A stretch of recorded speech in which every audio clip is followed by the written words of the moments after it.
सबसे पहले मैं आपसे यही जानना चाहूंगी कि थैलेसीमिया क्या है? थैलेसीमिया एक हेरिडिटरी बीमारी है, जेनेटिक बीमारी है, जिसमें खून के जो बनने की जो प्रक्रिया है उसमें डिस्टरबेंस होता है। माइनर और मेजर होते हैं। माइनर में थोड़ी बहुत कमी होती है, थकान होती है, लेकिन जो मेजर है उनमें ब्लड ट्रांसफ्यूज करना पड़ता है, क्योंकि हीमोग्लोबिन जो है वो कम है, डिस्टर्ब्ड है। उसके स्ट्रक्चर में alpha chain beta chain 2 part होते हैं, उसमें उसके स्ट्रक्चर में डिस्टर्बेंस है। तो मेन स्ट्रीम मेडिकल सिस्टम के अनुसार तो यहाँ पर ब्लड ट्रांसफर करना, ट्रांसफ्यूजन ही एकमात्र उपाय है। लेकिन जब हम अध्यात्म में कर्म सिद्धांत को हम जानते हैं, हम चक्रास को जानते हैं, तो ऐसे अभी प्रॉपर साइंटिफिक एविडेंस तो नहीं है, लेकिन हम अप्रोच कर सकते हैं कि जब अगर हम समझें कि जो खून बनने की प्रक्रिया है वो बोन मैरो में होती है, तो बोन मैरो हमारा मूलाधार चक्र और स्वादिष्ठान चक्र है, और हार्ट जो है वो हमारा हृदय चक्र है।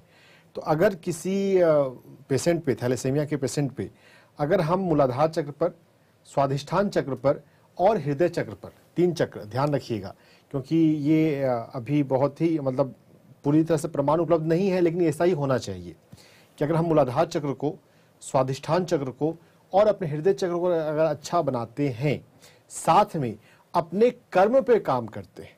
देखिए, भारतीय परंपरा में हम कर्म सिद्धांत को तो जानते और मानते हैं। भगवत गीता में कहा गया है, जैसा कर्म करेगा वैसा फल देगा भगवान।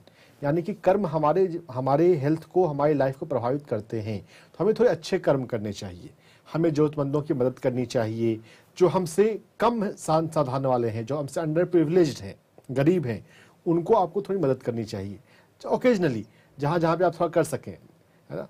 तो ये सेवा करने की भावना, देने की भावना, अच्छे कर्म जब हम करते हैं, तब हमारी लाइफ में कर्मिक अकाउंट हमारा अच्छा रहता है, तो हमें दिव्य शक्तियाँ मदद करती हैं। तो थोड़ा सेवा करने की भावना, थोड़ा चैरिटी की भावना, थोड़ा दान देने की भावना अपने जीवन में लाएं। और ग्रुप मेडिटेशन, क्योंकि थैलेसीमिया जो एक हेरिडिटरी बीमारी है और उसका इलाज मेडिकल साइंस में नहीं है, बस ब्लड ट्रांसफ्यूज करते हुए टाइम कटता है। तो अगर हम पूरा परिवार अगर एक साथ ध्यान करता है आधे घंटे के लिए, 40 मिनट के लिए, तो इससे वहाँ उस परिवार में एक दिव्य ऊर्जा होगी, है ना। हम पॉजिटिविटी रहेगी, खुश रहेंगे, और खुश रहने से जो खून बनने की प्रक्रिया है उसमें थोड़ा सा बूस्ट मिलेगा। अगर थोड़ा सिम्टम भी इम्प्रूवमेंट हो जाता है, कि समझिए कि पहले अगर 3 महीने में खून चढ़ाना पड़ता था और उसके बाद फिर 6 महीने में खून चढ़ाना पड़े, अगर आप इन सभी चीज़ों को अपने जीवन में शामिल करते हैं कि रोज परिवार में साथ में ध्यान हो रहा है, आप थोड़ा सेवा की भावना से जी रहे हैं, मूलाधार चक्र, स्वादिष्ठान चक्र और हृदय चक्र, इन चक्रों पे काम कर रहे हैं। इन चक्रों पे कैसे हम काम करते हैं? हम फूलों के माध्यम से काम करते हैं, हम म्यूजिक मेडिटेशन के माध्यम से काम करते हैं। फूल, हिबिस्कस फ्लावर, लिली फ्लावर, ये मूलाधार चक्र और स्वादिष्ठान चक्र के फूल हैं। हृदय चक्र के लिए गुलाब का फूल है।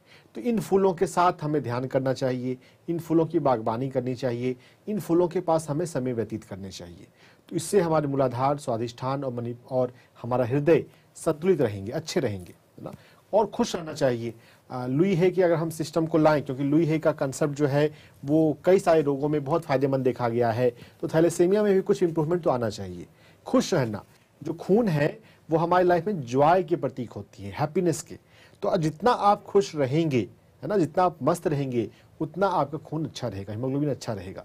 तो खुश रहने में फोकस करना है। जो चीज़ आपको खुशी देती है, थैलेसीमिया के पेशेंट्स को या जिनको भी अपना ब्लड ठीक करना है, जो चीज़ आपको खुशी देती है उन चीज़ों को आप किया करें, है ना। अपने हॉबीज़ को परस्यू किया करें, तो खुश रहेंगे, तो आपका ब्लड रिलेटिवली बेटर रहेगा ना। पूरी तरह से ठीक ना भी हो पाए, अगर क्वालिटी ऑफ लाइफ भी इंप्रूव होती है तो कम बड़ी बात नहीं है, है ना। तो ऐसा हमें करना चाहिए। बहुत कुछ कर सकते हैं इस अध्यात्म की फील्ड में उतरिए, और जैसे चक्रा के बारे में उतरेंगे तो और हम काम कर सकते हैं।